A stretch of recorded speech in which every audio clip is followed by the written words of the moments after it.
Ya Allah biha ya Allah bi husnul khatimah ya Allah biha ya Allah biha ya Allah bismil qadil tawabun alhamdulillahi rabbil alamin. Assalamualaikum warahmatullahi wabarakatuh. Waalaikumsalam.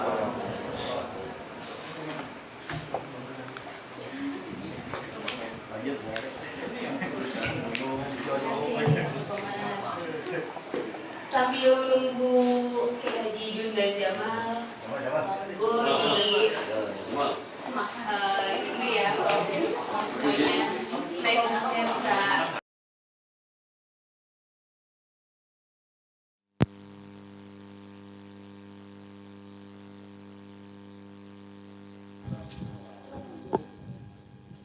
Nyala, dengar belum?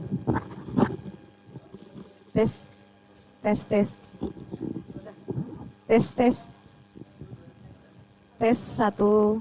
Oke. Kamil, sekalian panggil Kamil.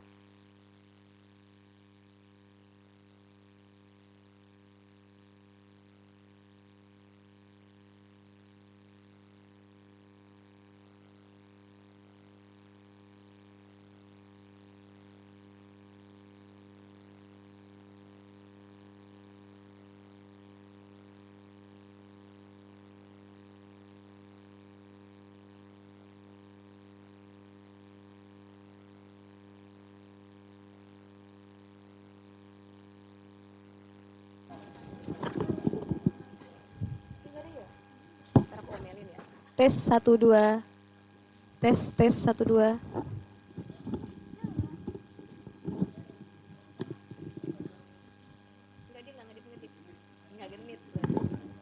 Tes satu, tes satu dua, tes.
Langsung?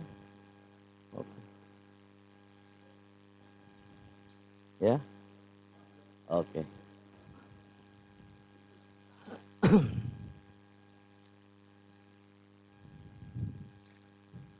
Bismillah. Assalamualaikum warahmatullahi wabarakatuh. Alhamdulillah. Alhamdulillahilladzi an'ama alaina bidinil Islam. Assalatu wassalam ala sayyidil anam wa ala alihi wa ashabihi wa tabi'ina bi ihsan ila akhiril ayyam. Ya wali puji dan syukur kadiratillahi rabbi. Salawat dan salam semoga senantiasa dilimpahkan kepada Rasulullah Sallallahu alaihi wasallam. Alhamdulillah, siang ini Allah memberikan segala kebaikan dan nikmatnya, diberikan sehat walafiat, sehingga saya pribadi bisa berkunjung ke tempat yang insya Allah berikan keberkahan dan kemuliaan. Tentunya diawali juga dengan penghormatan, ta'ziman kepada seluruh karyawan, seluruh jamaah, mobil khusus CEO daripada Deplas Pulsa, Bapak Fadil Zil beserta istri dan seluruh pengurus jajaran staf lainnya. Terima kasih telah mengundang saya. Banyak yang dari Bojong. Oh banyak. Ada juga dari Bojong ya. Alhamdulillah. Gimana kabarnya? Gimana kabarnya? Alhamdulillah sehat. Ya. Rasulullah pernah seperti ini. Ketika Rasulullah berkunjung dengan sahabat, kemudian Rasulullah bertanya, sebagaimana kemudian disunahkan, izalak apabila berjumpa dua orang muslim, kemudian mereka bertutur sapa, maka hendaklah bertanya keadaannya. Halu, gimana keadaan mereka? Rasulullah pun seperti itu. Ketika Rasulullah berjumpa dengan sahabat, Rasulullah bertanya, asbatum, bagaimana keadaan kalian? Maka tadi saya awali dengan bertanya gimana kabarnya. Karena mengikuti Rasulullah ketika berjumpa dengan sesama muslim menanyakan keadaan. Sekali lagi gimana kabarnya. Alhamdulillahnya apa nih? Para sahabat ketika ditanya tentang bagaimana keadaannya, gimana kabar kalian, maka para sahabat menjawab, kalau kita kan gitu, gimana keadaannya? Alhamdulillah sehat, alhamdulillah baik. Tapi sahabat ketika ditanya bagaimana kabarnya, para sahabat menjawab, alhamdulillah kami subuh ini dalam keadaan iman. Dalam keadaan beriman. Jadi kadang-kadang kita lupa, nikmat yang paling besar apa? Nikmat yang paling besar iman. Apalagi? Sehat, apalagi? Apalagi? Kan duit banyak ya. Rezeki yang banyak. Padahal kita lupa nikmat yang paling besar itu wujudu ba'da Adam. Nikmat diciptakannya kita. Bagaimana mungkin kita punya iman kalau Allah tidak ciptakan kita? Nikmat yang paling besar itu nikmat yang membukakan nikmat-nikmat yang lain. Kita nggak punya iman kalau Allah tidak ciptakan kita. Dan ingat, Gak ada satu orang pun yang pernah minta diciptakan oleh Allah. Betul enggak? Yang lain mungkin kita minta. Kita minta pengen sehat, kita minta Allahumma inna nas'aluka sehatan wal afiyatan. Kita minta itu. Kita pengen rizki yang berkah, yang lancar, yang halal. Yang kita minta Allahumma inna nas'aluka rizqan halalan thayyiban. Mesti kita pinta. Sehat kita pinta. Tapi nikmat wujudu ba'dal adam. Nikmat diciptakannya kita, dilahirkannya kita, nggak ada yang pernah minta. Dan alhamdulillah, kelahiran itu nggak bisa dipilih, itu anugerah dari Allah. Allah ciptakan kita, Allah lahirkan kita dari seorang bapa, dari seorang ibu yang soleh dan solehah, mereka beriman kepada Allah. Alhamdulillah. Kemudian Allah ciptakan kita hidup di dalam lingkungan yang islami. Dan alhamdulillah kemudian dapat kerjaan di satu perusahaan yang islami. Betul ya? Ini udah berapa lama pengajiannya? Ketiga kali. Alhamdulillah. Kan gak semua perusahaan itu mengadakan majelis taklim. Betul ya? Betul. Kan lumayan pengeluarannya. Harus menyiapkan ini. Ini dari perusahaan apa dari kantong pribadi kita? Dari perusahaan. Coba kalau kita ngaji di perkampungan, di perumahan kita, ngadain acara maulid. Patungan nggak? Patungan. Betul. Tapi di sini makanannya disiapkan. Airnya disiapkan. Sampai nanti hadiah buat guru. Patungan apa dikasih sama perusahaan? Kenapa bukan dari kalian? Alhamdulillah. Maka bersyukur kita dengan nikmat-nikmat yang Allah berikan. Kita nggak tahu ketika melamar perusahaan itu bagaimana, Masya Allah. Ternyata bukan cuma dipikirkan tentang jasmani kita, bukan cuma dipikirkan bagaimana kesehatan kita, diberikan gaji, tapi dipikirkan juga bagaimana karyawan rohaninya kuat. Sampai-sampai tema hari ini apa? Bekerja untuk dunia dan akhirat. Kan itu luar biasa. Padahal kita daftar ke sini, kita melamar ke sini, ngomongin akhirat nggak? Yang kita tanya gajinya berapa? Betul. Kerjanya apa, masuk dari jam berapa, pulang dari jam berapa, pulang jam berapa, gajinya berapa. Nggak ngomongin akhirat.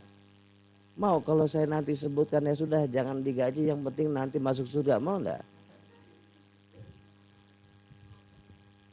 Kita pikirkan dulu itu. Hanya seorang ibu yang bekerja untuk anaknya tanpa mengharapkan pamrih dunia. Hanya seorang ibu dan orang tua yang bekerja 24 jam dan dia tidak mengharapkan gaji. Betul. Tanpa kita sadari orang tua kita 24 jam. Kalau kita kerja masuk jam 9, jam berapa? Jam 6. Oh jam 6 pulang 2. Oh gitu.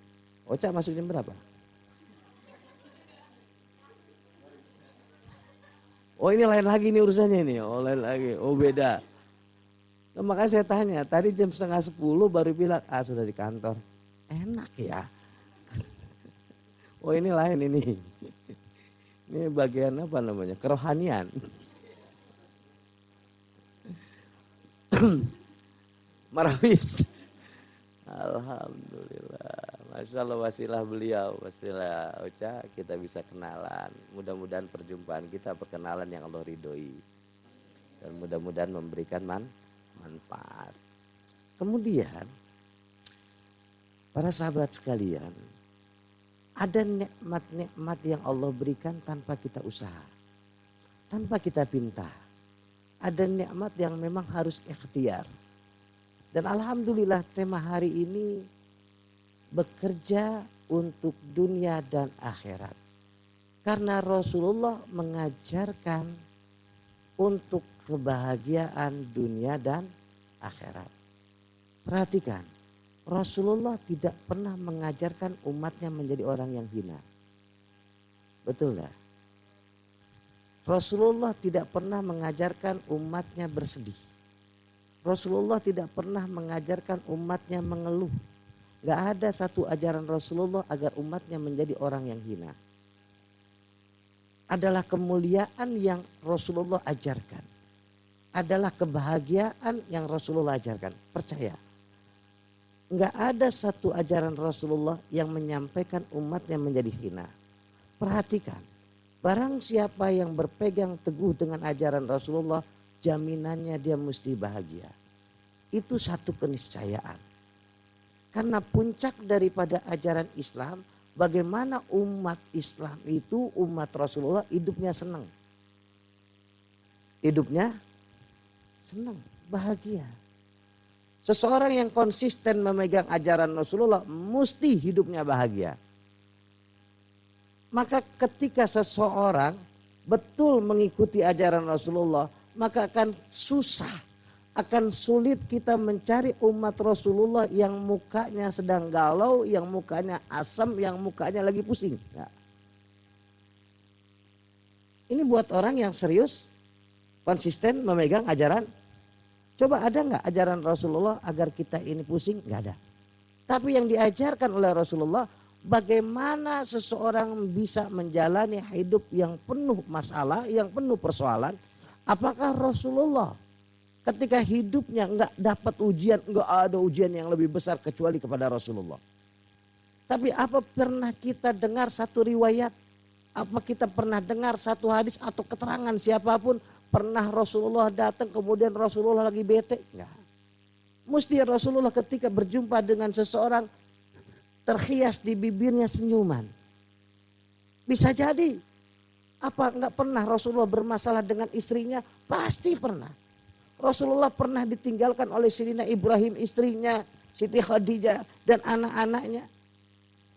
Pernah juga Rasulullah kesal dengan Siti Aisyah, tapi enggak pernah. Kejadian-kejadian itu terlihat oleh para sahabat. Karena puncak daripada ajaran Rasulullah agar umatnya hidup bahagia. Kan itu puncaknya. Ya sama juga kita ini kerja. Kerja berangkat pagi pulang sore pengen apa sih? Pengen dapat rezeki. Pengen dapat rezeki. Kita masuk pagi sampai 30 hari yang kita tungguin apa? Hah? Yang kita tunggu. Kalau udah dapat gajian pengen apa?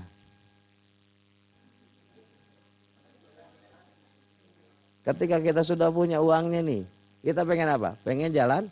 Ketika jalan-jalan kita pengen apa? Belanja. Ketika sudah belanja, tujuan belanja pengen apa? Senang juga. Betul kan? Yang kita pengen hidup itu senang. Dan perhatikan, senang itu bukan apa yang ada di tangan. Senang itu apa yang ada di hati. Rasa senang, rasa bahagia itu adanya di dalam hati. Betul. Rasa sakit di tangan, kerasanya di tangan apa di hati? Di hati. Perasaan itu adanya di hati. Tapi jangan lupa. Al-zahiru mir'atul batin. Muka cerminan hati. Ketika hati bahagia, kelihatan enggak muka bahagia? Ketika hati bersedih, kelihatan enggak muka bersedih? Kita bisa tahu teman kita lagi pusing, kelihatan. Kita bisa tahu teman lagi bahagia, kelihatan. Apalagi teman mau minjem duit, oh udah tahu bener saya. Udah kelihatan, dari jauh udah kelihatan, wah mau minjem duit nih. Iya kan? Walaupun perasaan itu di dalam hati, tapi terlihat. Makanya salah satu ajaran Rasulullah, at-tabassumu sadaqah. Bersedekah itu sedekah satu saja kita pegang. Senyum itu sedekah. Maka sehingga nggak ada satu umat Rasulullah ketika berjumpa dengan yang lain maka akan terpancar pancaran kebahagiaan di mukanya. Bukan mereka nggak pusing, bukan mereka nggak pernah punya rasa sedih, Bukan saja mereka nggak pernah punya rasa marah, mesti. Tapi itu semua bisa ditekan di hati. Karena kebahagiaan bukan apa yang ada di tangan, tapi apa yang ada di hati. Misal, kalau nanti malam, nanti sore, alhamdulillah, gara-gara ngaji sama Pak Haji Jundan, dikasih bonus 2 juta per orang, seneng gak? Ini misal nanya, seneng gak? Seneng gak? Seneng. Sama dikasih bonus 100.000. Seneng mana? Seneng 2 juta apa seneng yang 100.000? 2 juta, berarti normal. Ya normal lah. Kalau seneng yang 100.000 saya bingung. Mesti seneng yang 200, yang seneng yang 2 juta, selesai. Tetapi ketika kita punya uang malam-malam 1 juta, yang terpikir di dalam pikiran kita malam mau tidur apa? Paling buat besok pagi sarapan, ongkos ke kantor, cukup buat besok 1 hari. Enggak banyak pikiran. Tapi ketika dikasih uang 2 juta, kepikiran kita apa? Kayaknya pengen ganti HP nih. Iya kan? Yang asalnya HP biasa-biasa saja enak. Punya uang 2 juta, kayaknya pengen ganti iPhone nih. Sampai tempat kurangnya banyak. Padahal tadi 2 juta besar enggak?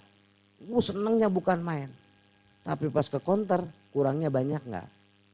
Kurangnya banyak. Kenapa? Artinya apa? Bahwa keinginan itu yang Allah berikan gak ada batasnya. Ini yang jadi masalah. Allah ciptakan manusia dengan keinginan yang tak terbatas. Tapi Allah memberikan kemampuan manusia terbatas. Ini yang jadi masalah. Kan yang enak begini, kepengen kemampuan ada. Pengen beli motor, duit. Pengen beli mobil, duit. Pengen beli ini ada, pengen beli ini ada, pengen beli ini ada. Pengen kawin, kebetulan ketemu cowok yang ganteng, ngepas, bari tajir, bari kaya, ngepas enggak? Kepengennya kan begitu. Kepengennya kan begitu kan? Kepengennya ketemu jodoh yang ganteng, kayak Korea. Bari duitnya banyak, usahanya, ini kan kepengen. Ya namanya juga pengen boleh dong. Semua kepengen itu nggak terbatas. Tapi yang jadi masalah kemampuan terbatas. Pengen beli motor PCX, ada uangnya. Ada HP model baru iPhone 15, duitnya ada, kan enak.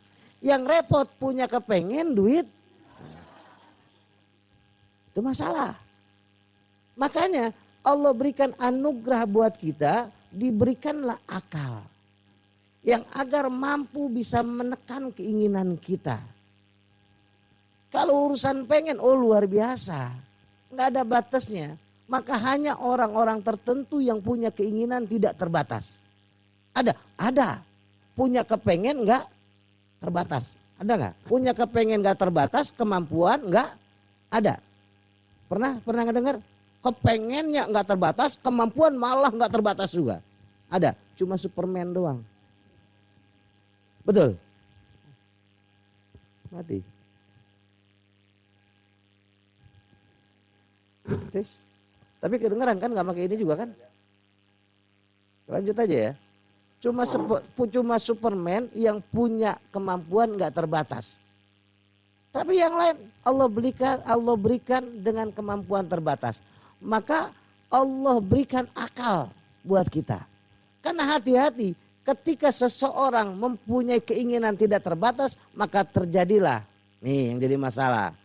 Kalau sudah punya keinginan nggak terbatas dan tidak didasari dengan ilmu yang baik, tidak didasari dengan akidah yang kuat, tidak didasari dengan ruhani yang kuat, akan terjadilah pengharaman, menghalalkan segala cara.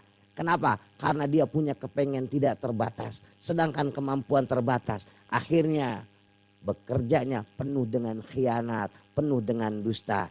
Kenapa? Agar memuaskan keinginannya. Akalnya nggak bekerja. Maka sangatlah penting dengan apa yang disampaikan di dalam tema. Hidup ini bukan cuma di dunia. Tapi Rasulullah ajarkan ada kehidupan setelah mati. Itu yang penting. Sehingga kita punya remda tuh. Dan yang luar biasa. Allah janjikan. Dunia ini memang bukan hari pembalasan. Betul enggak? Dunia ini bukan hari pembalasan. Kalau kita sholat. Kan kebaikan tuh. Ada nggak balasannya kerasa? Kerasa nggak? Ini habis sholat nih. Langsung blok dapat pahala sekarung. Kan enggak? Artinya memang dunia ini bukan pembalasan. Dan ketika bermaksiat. Enggak sekarang maksiat. Kemudian Allah berikan siksaan ketika maksiat. Enggak. Semua ditunda di akhirat nanti. Yang tukang zina misal. Sudah hidup. Jadi agak keras juga suara tapi nggak apa-apa lah. Cuma mau, tuh. Udah kita teruskan saja. Bismillah, udah cakep mas. Ini kecil tapi suaranya gede ya. Gede di mana ini? Buat di majlis saya maksud kecil tapi enak suaranya. Di majlis saya 4 tapi suaranya nggak enak kayak begini. Hah? Oh ruangannya. Oh. Enggak ada urusan itu bukan kode enggak. Kita teruskan. Sampai mana tadi? Lupa dah tuh. Maka saudara-saudara kalian, para sahabat sekalian, bahwa dunia ini bukan hari pembalasan. Orang yang getol ibadah, kemudian Allah balas dengan kebaikan dunia yang banyak. Karena banyak juga orang yang tukang maksiat tapi duitnya, betul. Kok aneh ya? Dia ini nggak pernah ke masjid, dia ini nggak pernah ke majelis taklim, dia nggak dekat sama ulama, tapi ya Allah duitnya banyak, ngeselin bener. Kita yang rajin tahajud, kita yang rajin ngaji, kita yang rajin sholat duha. Hidup begini-gini aja. Apa Tuhan lupa sama kita?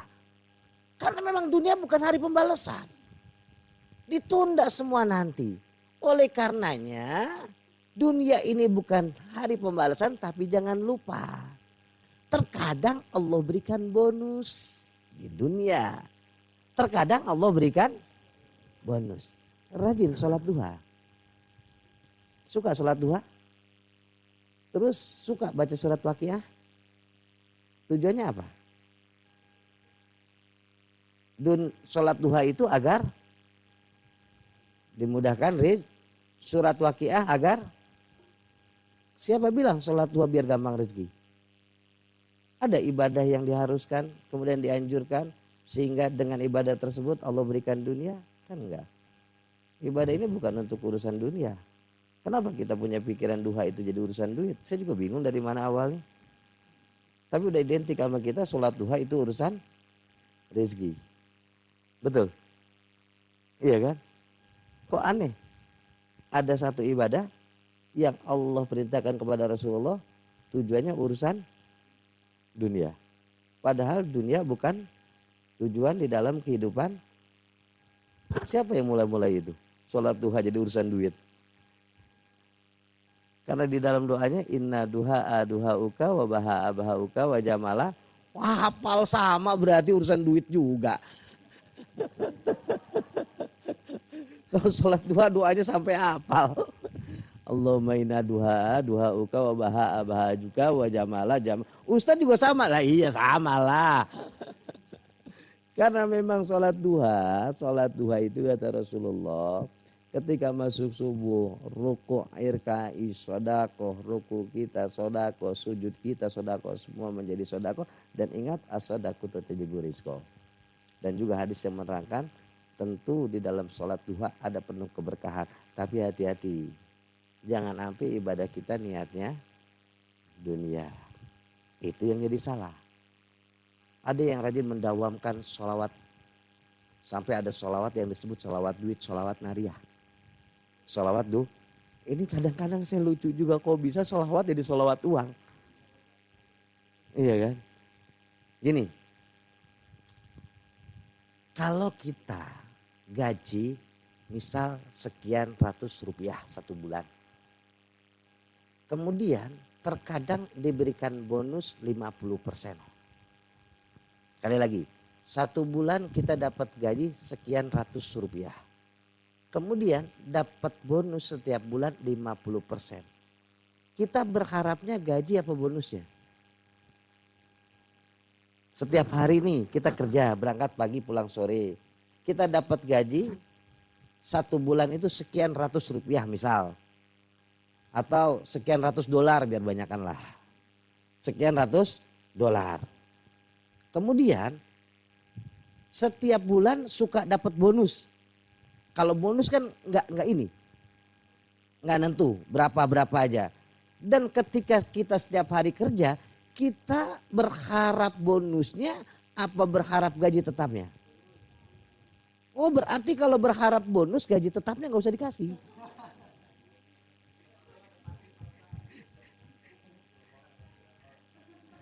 Kalau gaji pokok sudah pasti cakep. Ini yang mimma layak tasibu. Ini yang disebut sesuatu yang nggak disangka. Terkadang seseorang salah begini. Ketika dia sudah kerja, selalu mengandalkan gaji. Terkadang dia rupa dengan rizki yang min haisu layak tasibu. Sampai-sampai dulu sebelum kerja, dia nggak punya utang. Paling utang rokok di warung. Nggak seberapa. Pas udah kerja, tiap minggu setiap tanggal muda banyak yang nagih utangnya. Minjem ke teman, kapan gantinya? Tar saya gajian. Ngeridit motor, tar gajian. Ngambil HP, tar gajian. Maka pas tanggal muda uangnya habis untuk bayar utang. Kenapa? Karena dia bersandar kepada gaji yang sudah ditetapkan. Kenapa kita enggak berharap min haisulayah tasibu? Gitu loh. Kenapa kita tidak berharap min haisulayah tasibu? Rezeki yang tidak disangka-sangka. Perhatikan. Dari mana kita awalnya? Man kanat niyatuhul akhirah. Barang siapa yang ketika melakukan sesuatu niatnya akhirat. Di sini tidak disebutkan apa sholat. Tidak disebutkan apakah ngaji. Tidak disebutkan perniagaan atau bekerja. Tidak. Apa saja yang ia lakukan. Yang ia bertujuan untuk akhirat. Satu. Janji Allah. Satu janji Allah. Ayyalqa fi qalbihi al-ghina. Dalam hadis Rasulullah. Janji Allah yang disampaikan lewat lisan Rasulullah.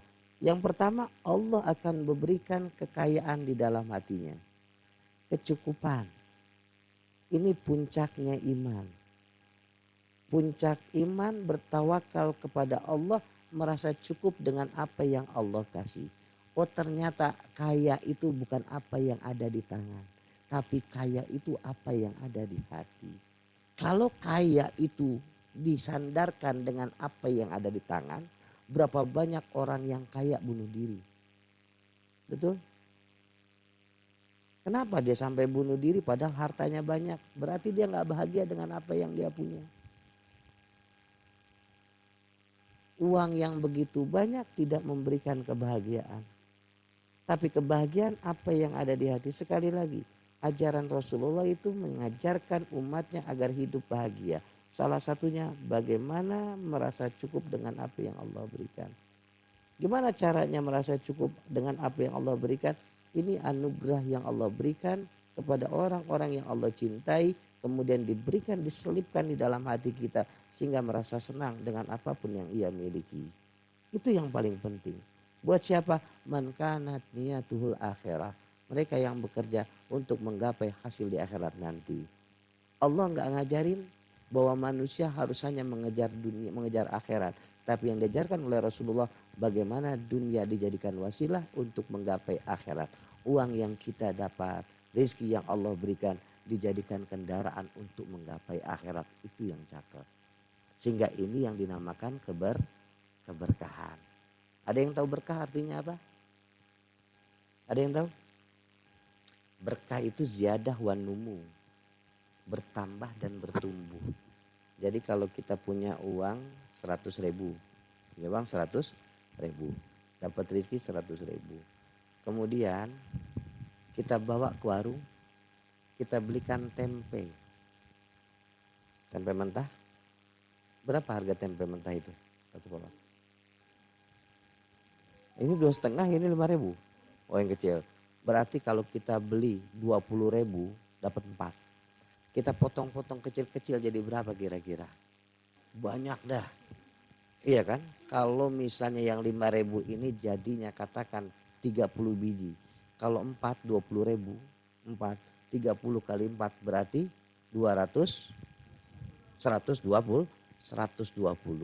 Kita jual satunya 2.000. Dari uang yang 100.000 kita beliin minyak, kita beliin bumbu habis 50.000 semua.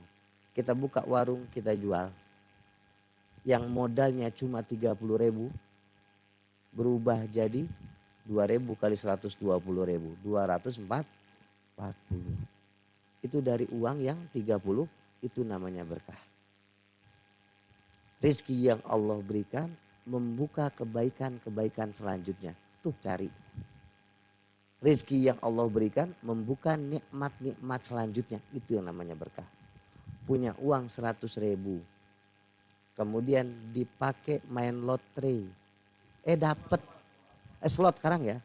Aplikasinya apa sih namanya? Hah? Aplikasinya apa?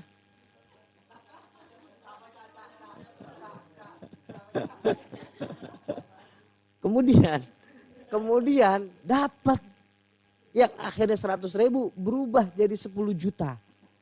Berkah nggak ini? Berkah itu bertambah dan bertumbuh 100.000 jadi 1 juta. Cuma dari Alhamdulillah rezeki anak soleh, kan kurang ajar katanya. Di mana ceritanya alhamdulillah di dalam perbuatan yang Allah haramkan. Kemarin saya juga bisa ngaji kayak begini di pengajian perusahaan Ken Airport. Sama kayak begini, ada satu orang, Ustaz nih suka main judi. Main judi apa? Main slot. Ya Ustaz, alhamdulillah kemarin tembus juga deh. Alhamdulillah rezeki anak soleh, ini juga pada saya kasih-kasih nih. Ada di sini yang suka ngasih-ngasih dapat slot? Ada. Ini dan dia berbangga loh. Dulu orang main judi itu ngumpet-ngumpet. Dan butuh perjuangan. Orang main judi itu butuh perjuangan. Yang gak punya duit banyak dia harus nyari tempat kosong. Ngumpet-ngumpet, nyari teman. Kadang-kadang malam hujan-hujan, rintik-rintik hujan. Dia nyari tempat di pos ronda, kedinginan, kena nyamuk. Yang punya uang sedikit keluar negeri mungkin. Betul gak? Capek pengen maksiat orang dulu susah. Mereka sembunyi-sembunyi. Kalau sekarang yang luar biasa bermaksiat dan berbangga. Bayangin ada orang cerita alhamdulillah rezeki anak soleh. Kan kurang ajar. Ngomongnya depan saya nyengir aja. Ini bocah ya. Kata dia alhamdulillah rezeki anak. Kok bisa berbangga dengan perbuatan maksiat. Dan saya ingat apa yang disampaikan oleh Sayyidina Ali radhiyallahu an. Hati-hati ini buat pegangan kita semua. Ya kita sadar diri bahwa kita bukan malaikat. Kita sadar diri bukan nabi. Kita sadar diri bahwa kita bukan orang suci.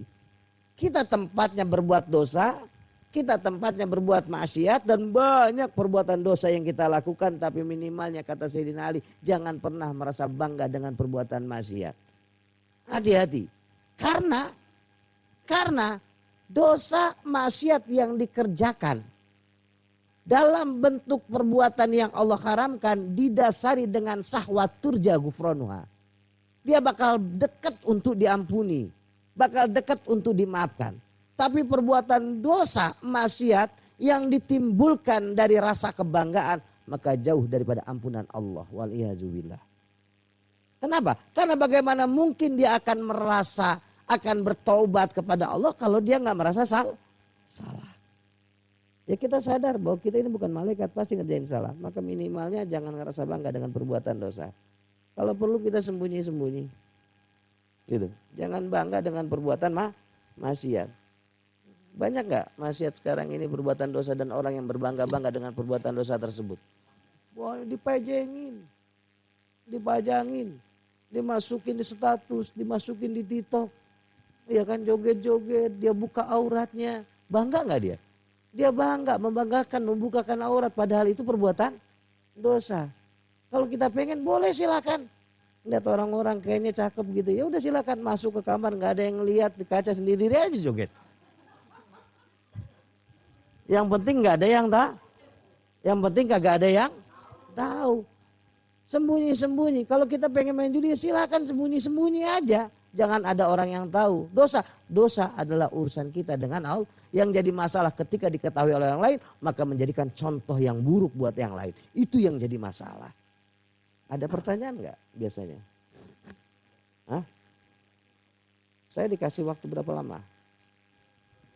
2 jam.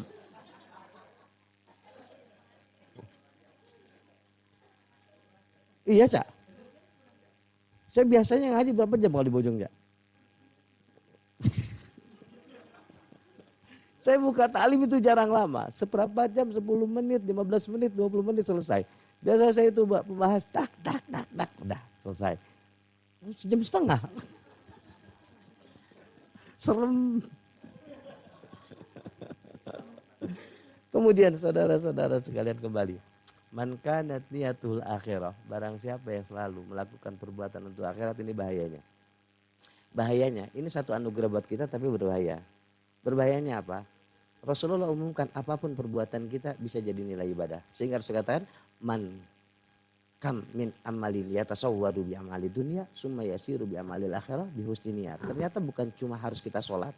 Ternyata bukan cuma harus kita pegang Quran menjadi ibadah. Ternyata bukan cuma harus kita masuk ke majlis taklim, harus ke masjid, harus pegang Quran. Enggak. Apapun yang kita lakukan bisa jadi bekal buat kita di akhirat. Apapun yang kita lakukan. Kam min amalin yatasawwaru bi amalid dunya summa yasiru bi amalil akhirah bi husni niyat. Apa baiklah yang kita kerjain. Bentuknya apapun yang kita kerjakan itu bisa menolongmu kelak di akhirat dari perbuatan itu. Padahal bukan sholat. Padahal bukan baca Quran. Padahal bukan ngaji, padahal bukan puasa. Perbuatan kita sehari-hari ternyata bisa jadi bekal kita di akhirat nanti dengan apa? Bi husni niat, dengan baiknya niat. Kita berangkat pagi pulang sore, berangkat pagi pulang sore ketika didasari dengan niat yang baik. Ketika didasari dengan niat untuk menggapai ridho Allah, bisakah? Tentu bisa. Karena Rasulullah, karena Allah, karena Rasul memerintahkan umatnya fantasiru. Untuk bersebaran mencari rizki Allah. Apa itu bukan perintah Allah? Allah sampaikan, ya ayuhan nas, hai manusia, kulu mimma. Makanlah, carilah apa yang ada di muka bumi ini. Berarti ini perintah. Kalau perintah kita kerjakan jadinya ibadah. Kalau ibadah, pahala. Makan Allah suruh. Nyari rizki Allah suruh. Ketika diperintah menjadi nilai ibadah, tapi diberikan garis bawah halalan, thayyibah. Itu yang penting. Ketika mencari dengan yang baik, ketika mencari dengan yang benar, bukan cuma halal, ada kalimat thayyiban. Dan agak aneh juga ayat ini.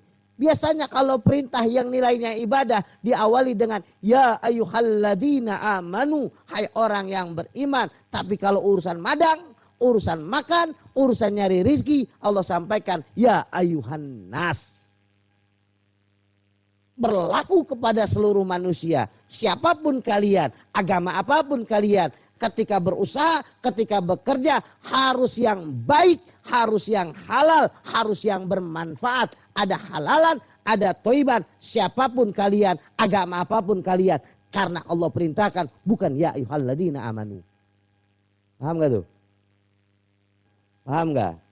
Karena diperbolehkan ketika kita berbisnis, mempunyai teman usaha, siapapun mereka, agama apapun mereka, tapi berperilaku baiklah di dalam bisnis kita. Ketika kita berhubungan di dalam satu pekerjaan, siapapun agamanya, apapun agamanya, siapapun mereka, bangsa apapun mereka, tapi thayyiban dan halalannya. Berperilaku baiklah, berbisnis dengan baiklah, walaupun mereka agamanya apapun. Karena urusan makan bukan cuma umat Islam. Urusan makan ya semuanya. Makanya ya ayuhan. Sehingga usaha yang kita lakukan menjadi nilai ibadah ketika ada halalan thayyiban. Walaupun kalimatnya ya ayuhan nas. Perhatikan ayatnya. Ya ayuhan nas. Bukan ya ayuhal ladina amanu. Ya ayuhan nas. Hai seluruh manusia. Beda. Ketika Allah perintahkan sholat. Ya ayuhal ladina amanu. Ketika Allah perintahkan puasa. Ya ayuhal ladina amanu kutiba alaikumus beriman. Tapi ketika urusan madang. Ya ayuhan. Kenapa saya bahas ini? Karena khawatir tadi diawali dengan kalimat kalau perintah maka jadi ibadah. Gimana orang Nasrani? Gimana orang Yahudi? Gimana orang kafir? Ketika mereka makan jadi ibadah juga dong. Karena diperintahkan oleh Allah. Enggak. Tidak. Mereka walaupun berlaku baik, kuncinya ada tauhid, kuncinya ada keimanan. Maka kebaikan terhitung adalah kebaikan ketika diawali, didasari, dilandasi, dipondasikan dengan adanya iman, arkanul iman wa arkanul Islam. Alhamdulillah, bersyukurlah kita dalam satu perusahaan yang memberikan kebaikan bukan cuma di dalam urusan materi tetapi juga di dalam urusan akhir. Amin ya Allah ya Rabbal alamin. Makanya Rasulullah Shallallahu Alaihi Wasallam ketika di kota suci Madinah, apakah mereka semua Muslim? Tidak. Sama seperti di negara kita ini. Perhatikan. Sekarang ini. Kita kalau berjual beli atau apapun. Milih-milih enggak? Oh orang Islam. Oh ini mah orang kafir. Enggak kan? Hah? Misal kita jualan HP nih. Jualan HP. Pas kita tawarkan. Ya Cina ini mah. Enggak jadi dah. Begitu enggak? Enggak. Betul. Pas kita beli, ya pesek, enggak dah, enggak. Mau siapapun, iya kan? Dan itu diperbolehkan, boleh enggak? Halal enggak? Berarti kita ngebantuin orang-orang kafir. Nah lu? Enggak jadi masalah ketika berkaitan di dalam urusan, di dalam kaitan urusan duniawi, diperbolehkan kita berhubungan dengan mereka selama tidak menyakiti, selama tidak menghinakan, selama tidak menjolimi. Alhamdulillah Allah berikan kita hidup di negara yang kita cintai, negara Indonesia yang penuh keragaman, penuh ketentraman, saling menghargai, saling menghormati. Masya Allah tentu kita bersedih dengan saudara-saudara kita di Palestina. Dari tahun 48. Berpuluh-puluh tahun saudara-saudara sekalian. Jangan kita bayangkan apakah saudara kita di Palestina bisa seperti ini. Mereka ngaji sembunyi-sembunyi. Jangankan sembunyi, sholat susah. Nyari air segini susah. Lagi makanan kayak begini. Maka kadang-kadang kalau kita membajirin harta ingat saudara kita di Palestina. Belum yang di Suriah. Belum di negara-negara lain. Yang mereka susah. Jangan segala kumpul di majlis taklim. Mereka nggak mikir tentang urusan. Nyari duit sebanyak apa. Yang mereka pikirkan besok masih hidup aja mereka udah seneng. Kita mau tidur aja ya Allah ya Robbi. Mau tidur. Sombongnya kita tidur. Benar gak? Pengen tidur harus di kasur empuk. Pakai kipas angin. Pakai kipas angin. Kurang puas pakai kipas angin, pakai AC. Pakai AC. Tujuannya apa sih? Cuman satu, supaya pules. Supaya nyenyak tidurnya. Betul. Nyamuk 2 biji. Yang baru kena ke kuping baru 1, 2. Dimatiin semua. Itu nyamuk ntar di akhirat bersaksi, salah gua apa lu? Gua belum ngapa-ngapain. Iya kan? Apa yang dikejar? Cuma pengen pules. Cuma pengen pules. Masya Allah ada orang pengen tidur aja harus minum obat. Supaya nyenyak tidur pengen tidur minum obat. Cuma pengen pules minum obat. Kita mah alhamdulillah, masya Allah. Kadang-kadang ada teman kita nggak kudu di kasur empuk, nggak kudu pakai apa bantal yang mahal. Ini bantal sampai 1,5 juta. Saya tahu bantal agak mahal itu pernah karena saya pernah mau beli. Saya punya di sini pernah ada masalah di leher. Jadi sakit sebelah. Datang ke dokter suruh beli bantal yang dari bulu angsa. Bulu angsa. Itu bakal menyangga leher dengan bagus katanya. Nyari-nyari harganya 3 juta. Bantal 3 juta. Bayangin tuh. Tibang bantal 3. Buat apa? Buat pules tidur. Kita mah alhamdulillah asal tibang nyender ngedengerin ustadz ceramah. Merem. Cakep kagak? Enak gak? Lah enak, makanya udah bahagia mata kita mah. Udah bahagia banget. Iya kan? Asal nyender, kaki ngelonjor, nunduk.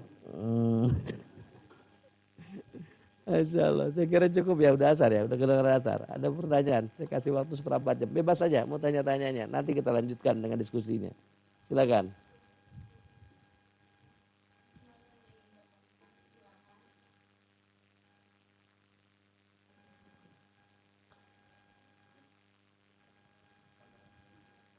Ayo, Anar. Oh, alhamdulillah. Pak Badli tadi ya? Masih muda ya? Oh, kelihatannya. Waalaikumsalam. Siap, alhamdulillah.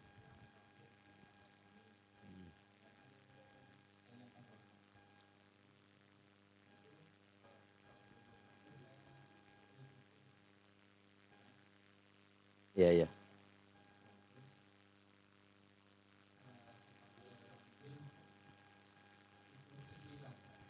Mesti.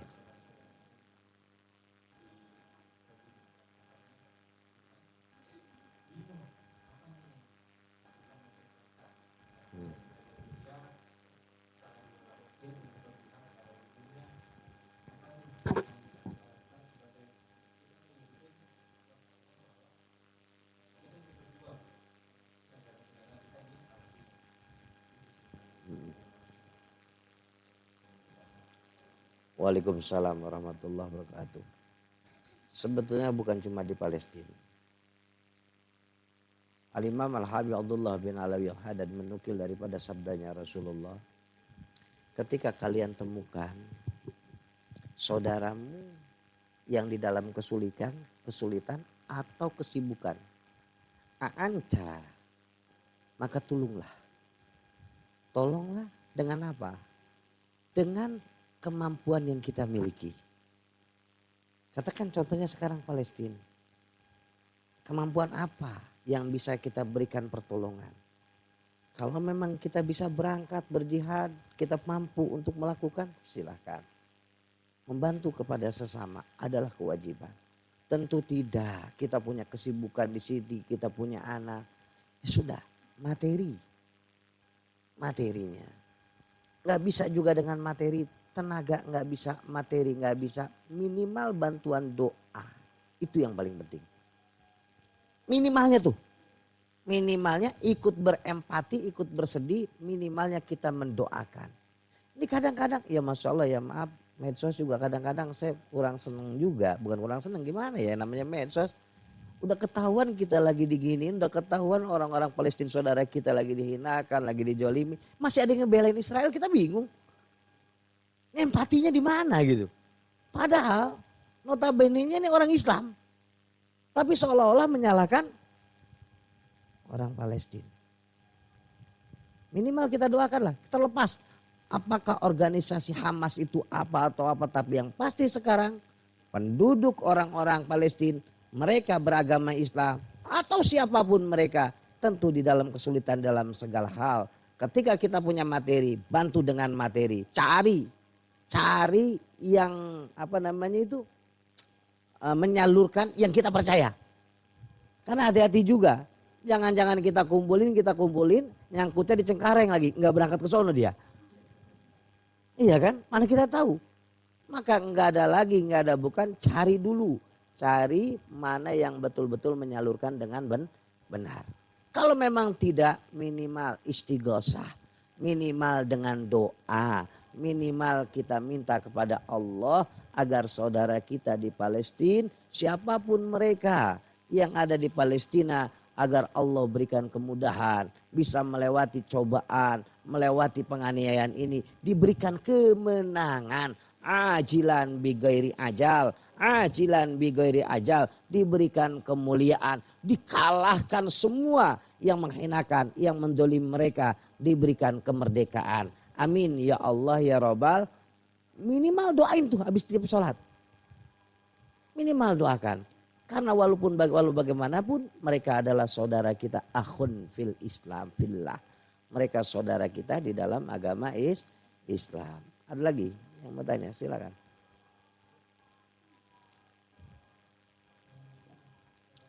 Ya.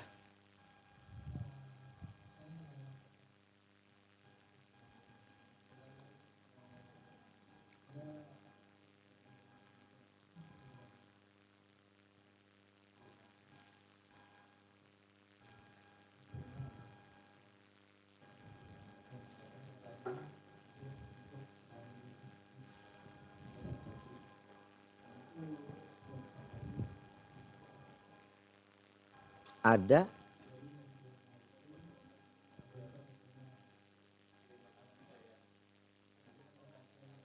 Oh.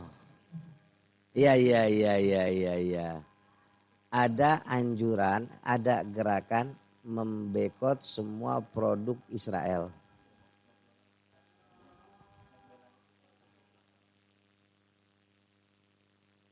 McD. Oh. McD, tapi benar itu. Itu benar apa isu? Jangan-jangan ada brand lain, ya kan, memframing itu. Makanya walaika bihusnidon, hendaknya kita senantiasa berbaik sangka.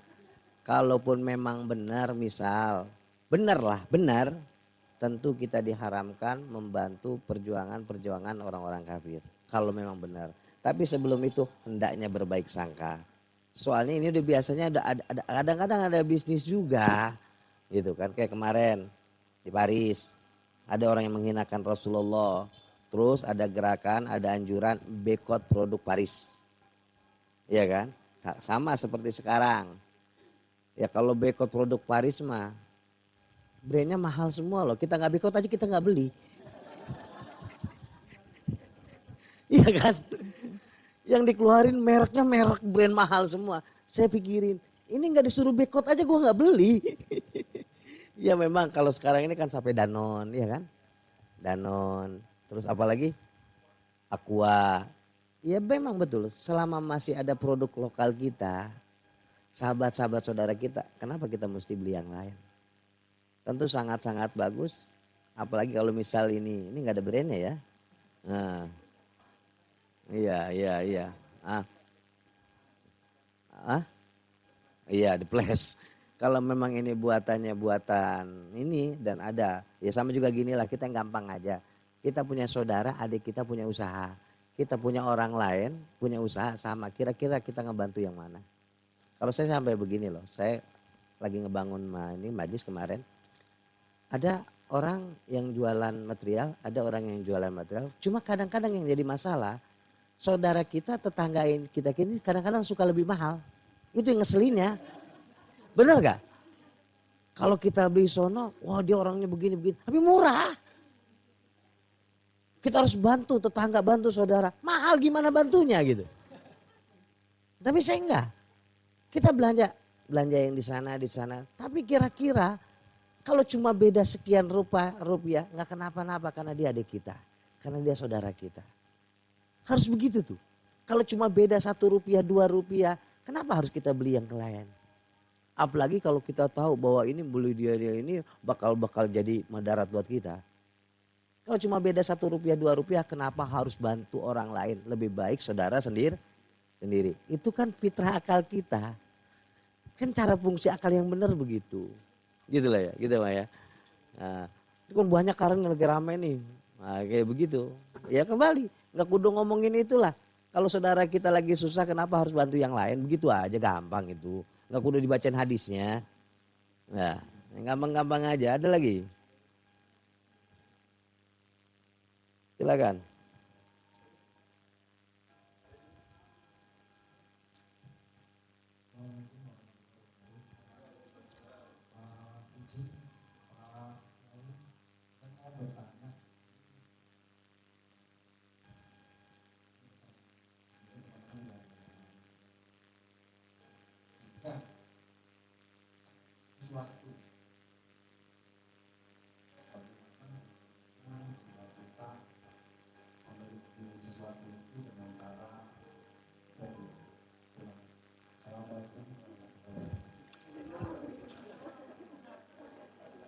Ini pertanyaannya sedap-sedap.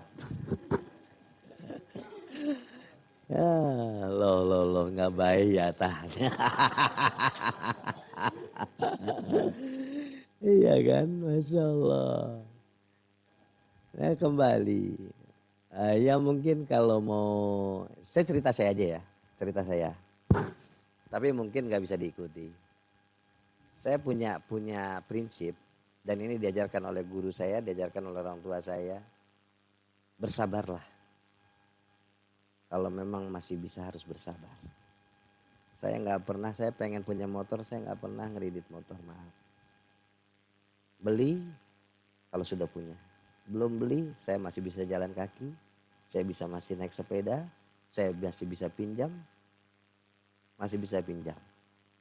Mobil sama, saya nggak pernah ngeridit mobil. Ini mungkin beda lah dengan pengusaha, dengan pembisnis, karena biasanya kalau dipakai buat usaha mungkin nanti menghasilkan, saya dipakai untuk bayar cicilan, kan beda. Kalau saya kan nggak punya usaha, gitu loh. Kembali, aridho bima qasama robbah. Tenangin aja diri kita, berikan kenyamanan dengan apa yang kita punya, aman. Usahakan jangan pernah ngeridit barang kecuali menghasilkan. Saya kasih contoh gini. Seorang wali, bukan wali ini ya, wali pengasuh. Kalau orang tua meninggal maka kakek jadi walinya. Dia nggak boleh meminjamkan harta cucunya. Dia nggak boleh menggunakan harta cucunya apalagi menjual. Kecuali ada gibtotan johirotan. Kecuali ada keuntungan yang jelas. Ini mengkiaskan saja. Haram wali atau kakek menjalankan harta anaknya, harta cucunya. Dia hanya harus mengurusi, nggak boleh ngejual, nggak boleh menggadaikan. Kecuali ada gibtotan johirotan. Sebagaimana gibtotan johirotan? Ini tanah cucunya pasarannya 100.000. Tapi ini ada yang mau beli 200, itu gibtotan johirotan. Sehingga kalau dia beli tempat lain bisa jadi lebih banyak. Maka boleh dijual. Artinya sama, jangan pernah berkredit apapun. Kecuali ada keuntungan yang jelas. Apa keuntungan yang jelas? Kalau kita punya biaya, punya dana sekian, kalau kita pakai usaha, ini bisa jalannya banyak, ya sudah. Pengen punya mobil, mengkredit. Kayak gitu loh. Paham ya? Selama nggak begitu tenang-tenang aja. Masih punya kaki tenang, aman. Yang penting nasihatnya, ini nasihat orang tua saya. Jangan pernah mengkredit motor, ngeridit mobil. Dan ini bukan saya anjurkan kepada jamaah. Karena saya lihat mukanya muka kredit semua. Itu buat saya pribadi. Iya, iya. Ada lagi, silakan. Silakan.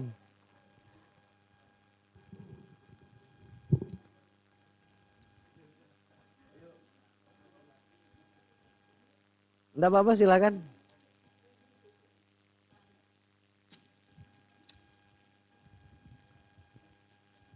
Cukup ya? Masih ada? Masih ada.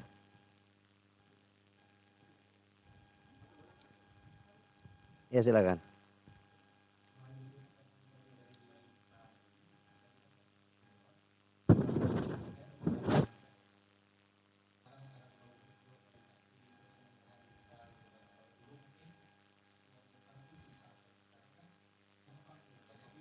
Iya, iya.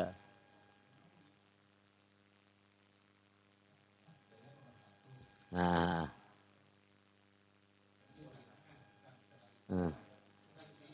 Iya, iya, iya. Di sini muka bersahaja semua ini.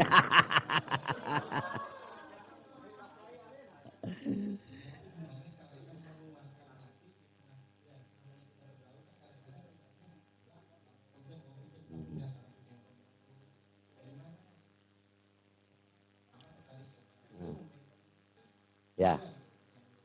Wah ini pertanyaan bagus. Satu masalah pinjol ya.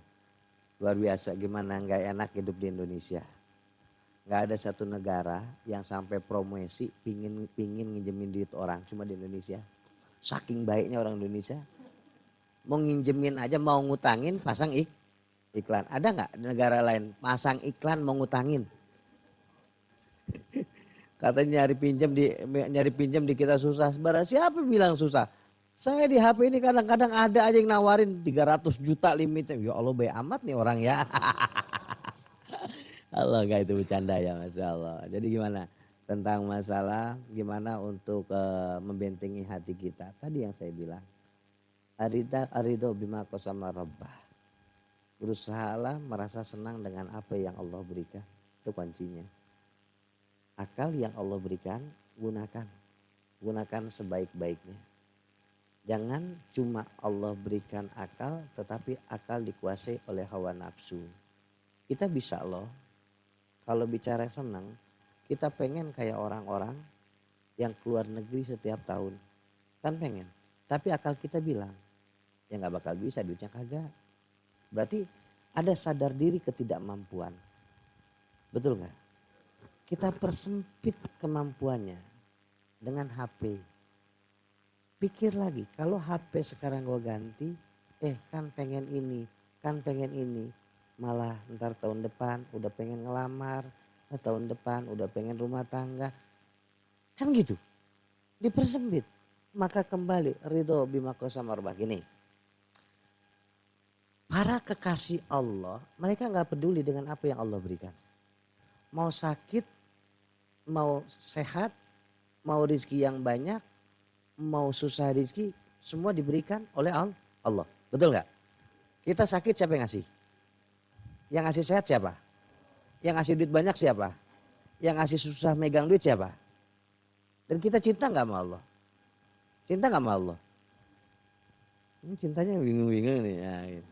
Jadi gini, maka mereka yang mencintai Allah mereka gak lihat lagi apa yang diberikan. Perhatikan, kita sering dengar seperti ini.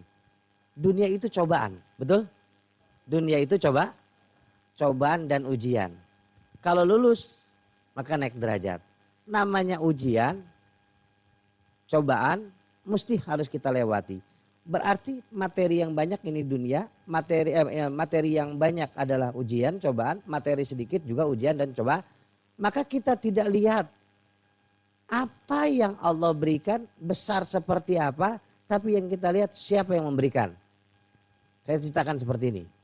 Di dalam Al-Quran ada orang yang Allah uji dengan dunia yang banyak. Betul nggak? Lulus nggak? Siapa? Orang yang Allah berikan ujian yang banyak siapa? Korun. Betul? Sampai kunci gudangnya aja, kuncinya itu nggak bisa dibawa 40 keledai. Sampai sekarang jadi sebutan. Iya kan? Nggak boleh nemu duit disebutnya harta padahal korunnya iya kan? Sampai di Indonesia disebut harta korun. Satu, saking kayanya. Lulus nggak korun? Lulus nggak? Terlaknat korun. Karena terlaknat gak ada kemuliaan di dalamnya. Korun bukan cuma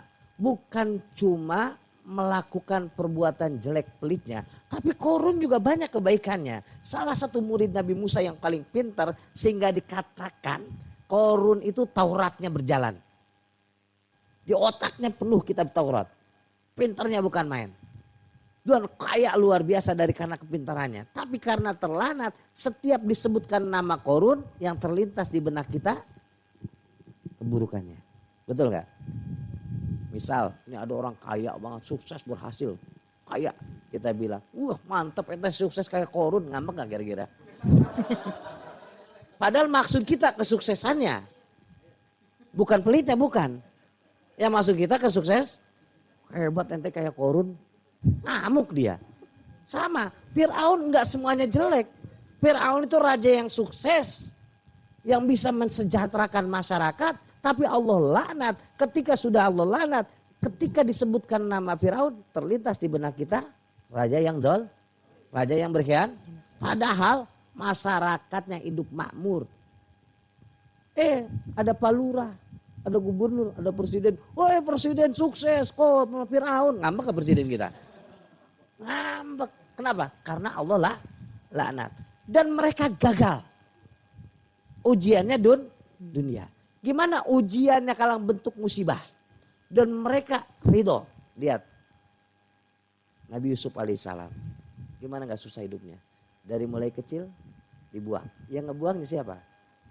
Saudaranya, masih kecil. Kalau musuh orang lain wajar, ini abang-abangnya dibuang. Berhari-hari dalam sumur. Ada gabilah lewat, diangkat, ditolongin. Apakah kesenangan selanjutnya? Enggak, malah jadi budak sahaya. Malah jadi hamba sahaya. Dewasa dikit tampannya bukan main. Enggak tanggung-tanggung, yang demen anak pejabat, anak presiden, anak menteri. Anak perdana menteri yang kita kenal Juleha. Kita kalau kira-kira anak pejabat nih, anak presiden demen kita kira-kira gimana? Wih, duduk juga udah wah. Seneng gak kira-kira? Seneng gak kira-kira? Jangan jauh-jauh anak presiden deh, anak wali kota aja kira-kira. Wih, di status kita udah merapag fotonya. Tapi apa yang terjadi? Apakah Nabi Yusuf alaihissalam mendapatkan kebahagiaan? Gara-gara didemenin sama anak perdana menteri, anak raja, malah masuk penjara. Nggak berhenti-berhenti.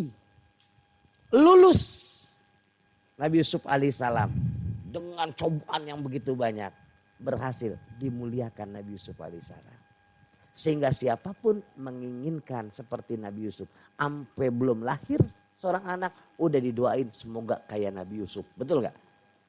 Bener gak? Benar. Ntar umur 4 bulan, 7 bulan selamatan. Yang dibaca surat apa? Yusuf Ahmad. Surat Yusuf. Walaupun emaknya hitam, bapaknya hitam, tapi pengen punya anak. Namanya juga doa, namanya betul. Artinya apa? Apapun yang diberikan oleh Allah, yang penting kita bisa lewati ujian tersebut dengan apa? Kalau bentuknya musibah, bersabar. Kalau bentuknya nikmat, bersyukur. Nikmat, bersyukur. Lulus, maka kalian menjadi orang yang berbahagia. Amin ya Allah ya Rabbal alamin. Kembali bentengi hati dengan bima qasama rabbah. Dengan selalu ridho dengan apa yang Allah berikan. Insya Allah hidup tenang. Tapi kalau hati udah selalu kurang, susah hidup itu. Susah kalau orang selalu ngerasa kurang, hidupnya bakal susah. Tapi kalau udah ngerasa tenang, ngerasa nyaman, ngerasa ridho dengan apa yang dia punya, ya nyaman-nyaman aja. Nyaman-nyaman aja. Saya kira cukup ya. Masih ada lagi? Satu Oh lagi. ada lagi.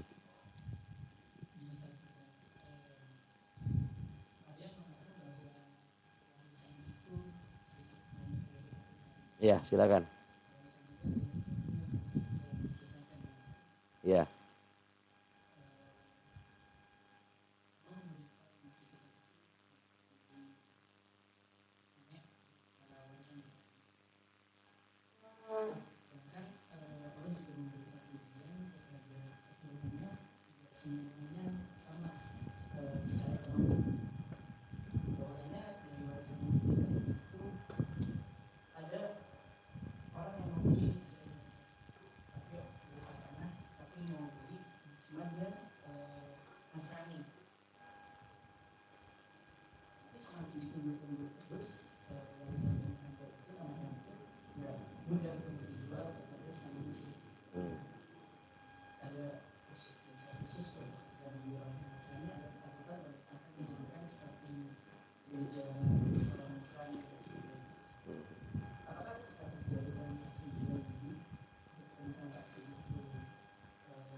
Ini pertanyaannya, warisan dipercepat apa masalah jual beli warisannya?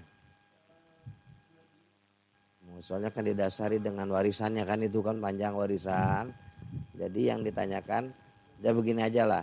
Saya punya tanah, boleh nggak saya jual kepada orang Nasrani? Segitu aja kan? Itu kan yang maksud kan? Ya kenapa jawab nenek-nenek segala dibawa-bawa? Kenapa nggak simple? Ya kan?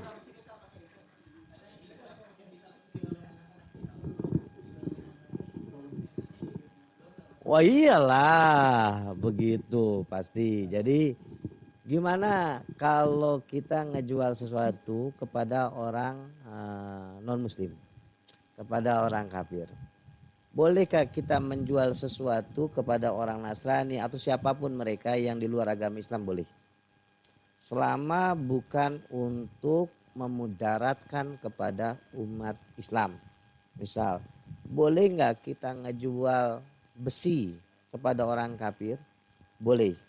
Tapi kalau kita tahu besi ini akan dijadikan senjata yang senjata itu akan memerangi kita, haram. Gitu loh. Di kitabnya ada jelas. Ada di dalam kitab Fathul Mu'in sehingga diharamkan. Kalau kita tahu besi yang kita jual ini kepada orang Nasrani, kepada orang kafir, itu akan dijadikan senjata untuk memerangi kita. Kalau kita yakini dan kita tahu, maka haram kita menjual itu. Paham ya? Nah, paham nggak? Kalau kita ngejual besi, boleh. Kita ngejual golok nih yang lebih spesifik. Kita ngejual golok kepada orang non muslim boleh, halal.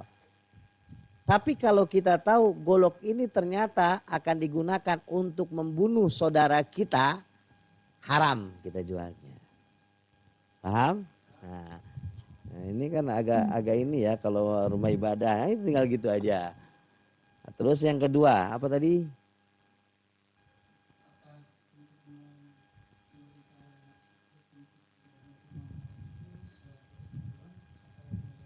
Di dalam ilmu fikih terbagi muamalat, kemudian jinayat, itu fikih seluruhannya. Jadi fikih itu bukan hanya mengajarkan bagaimana wudhu. Fikih itu bukan hanya mengajarkan bagaimana sholat. Diajarkan bagaimana seseorang berdagang dengan amanah. Diajarkan bagaimana cara berjual beli sampai ada yang namanya ijab kabul. Barangnya harus terlihat. Gimana kalau barangnya enggak terlihat? Ada yang namanya bab muamalat tentang bab salmi atau bab silmi. Itu kan? Gimana tentang qirad, gimana tentang kardun, sampai tentang gadian. Itu diajarkan di dalam kitab-kitab fikih. Sama tentang akad nikah. Itu kan di fikih. Jadi fikih itu bukan hanya mengajarkan tentang bagaimana wudhu, bagian air, bagian sholat, bagian puasa, tapi juga mengajarkan tentang muamalat. Gitu ya. Jadi yang satu pertama, gimana kita berjual beli dengan orang-orang yang bukan beragama Islam, itu diperbolehkan. Boleh selama nggak ada kemudaratan selanjutnya. Tapi kalau kita tahu bahwa ini akan digunakan untuk menghancurkan agama kita, untuk mendolimi saudara-saudara kita, maka haram kita jual kepada mereka. Sama tidak seperti itu boleh. Iya, nggak kudu ngomongin fikih juga. Ya bego juga kalau saya jual golok ke sini, tapi golok itu buat ngebacok saya, kan bego namanya, kan gitu. Paham ya, yang gampang aja. Tapi emang di kitabnya ada seperti itu. Ada dalam kitab Fathul Mu'in ada. Ada lagi? Cukup ya? Cukup Ustaz. Cukup. Saya kira cukup apa yang perlu saya sampaikan. Perlu mudah-mudahan ada manfaatnya. Amin. Ya Allah. Mudah-mudahan pertemuan kita ini pertemuan kebaikan dan diakhiri dengan kebaikan, ditutup dengan curahan rahmat dari Allah Subhanahu wa taala. Amin, ya Allah. Berdampak kebaikan di dalam kehidupan kita. Usaha kita tambah lancar, Amin. Allah berikan kesehatan, Amin. kesehatan jasmani, kesehatan rohmani, keberkahan di dalam semua usaha kita, keberkahan dari apa yang Allah berikan kepada kita. Amin ya Allah ya Rabbal. Al-Fatihah. Auzubillahiminasyaitonirrajim. Bismillahirrahmanirrahim.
Alhamdulillahirabbil Alamin.